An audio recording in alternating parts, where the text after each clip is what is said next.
تصلح طبعا الاحلام الصغيره والافلام القصيره دي تبقى احلام صغيره وافلام قصيره كويس. الفيلم الصغير ده بيبقى فيلم كبير بعد كده. يعني الاستاذ نور الشريف في يوم من الايام برضه في احدى المهرجانات في الفتره الماضيه يعني اخذ افلام من الافلام القصيره واخذ صناع الافلام الصغيره وعمل بيها افلام كبيره. لازم ده يحصل، لازم نمد ايدينا للشباب اللي بيفكر وبيبدع. فما ينفعش ان احنا نيجي نحضر مهرجان وخلاص، لازم يتبص بصه كويسه، ولازم الافلام دي تعرض، ولازم قنوات تهتم وتعرض الافلام دي عشان ما يبقاش يعني مقصوره على الناس اللي بتيجي في قاعه السينما عشان يتفرجوا على الافلام القصيره دي. يعني لازم نشوف الافلام اللي كسبت ايه ولازم تتعرض على الناس كلها.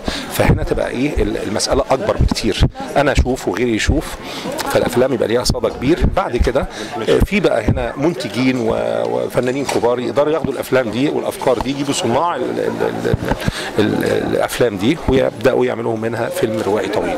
طبعا شرف ليا وبشكره جدا، بشكر الاستاذ علاء نصر وبشكر مهرجان كامل في دورته السادسه، وان شاء الله يكون وزاره الثقافه ان شاء الله والدوله ليها دور كبير جدا السنه الجايه ان شاء الله.